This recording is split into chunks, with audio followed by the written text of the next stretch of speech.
একদম সবুজ রেখে লোভনীয় একটা রেসিপি আপনাদের সাথে শেয়ার করছি। ধুন্দুলের রেসিপি। ধুন্দুল আমার পছন্দের একটা সবজি। এগুলোর জন্য মাছগুলো আমি ভালোভাবে ভেজে নিয়েছি, উল্টে পাল্টে কড়া করে ভেজে নিয়েছি। একটা কড়াই বসিয়ে দিলাম, পরিমতো তেল দিয়ে কিছু পেঁয়াজ কুচি। পেঁয়াজটি নরম হয়ে আসলে মশলা বলতে সামান্য একটু হলুদের গুঁড়া, মরিচের গুঁড়া আর রসুন বাটা, স্বাদ মতো লবণ। ব্যাস, পানিতে মশলাটা কষিয়ে আলুগুলো দিয়ে দিলাম। আলুগুলো কয়েক মিনিট কষিয়ে নিব। ধুন্দুল তাড়াতাড়ি সিদ্ধ হয়ে যায়। আলু আর ধুন্দুল একসাথে দিলে ধুন্দুলগুলো একদম গলে যাবে, তাই আলুগুলো একটু আগে কষিয়ে নিয়েছি। আপনারা হাফ সিদ্ধ করে একসাথে ধুন্দুল আর আলু দিতে পারেন, মানে আলুগুলো হাফ সিদ্ধ করে নিতে পারেন।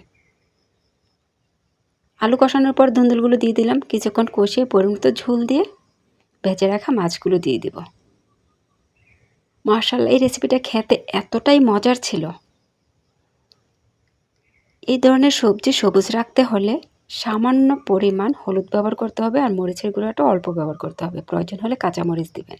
দুটা মাছ ভেজে রাখার পরে খাওয়া হয়ে গেছে, বাকিগুলো দিয়ে দিলাম। আর কিছুক্ষণের জন্য ঢেকে দিয়েছিলাম। ঢাকনা উঠিয়ে কিছু কাঁচামরিচের টুকরা আর নেড়েচেড়ে দিয়েছি। মাশাআল্লাহ, এত মজার ছিল এই রেসিপিটা। আমি এখানে বড় পুঁটি আর ফলি মাছ দিয়ে রান্না করেছি। আপনারা চাইলে যে কোনো মাছ দিয়ে রান্না করতে পারেন।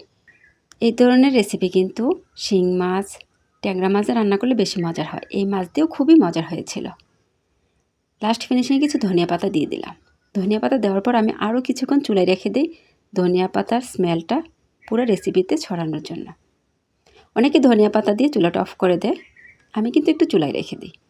এই ভিডিওটা ভালো লেগে থাকলে অবশ্যই একটা শেয়ার করে দেবেন, অন্যদের দেখার সুযোগ করে দেবেন।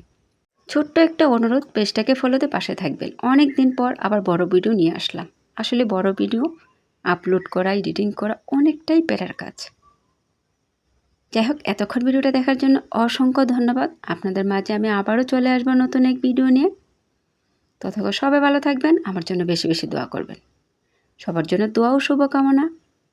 আল্লাহ হাফিজ। আসসালামু আলাইকুম।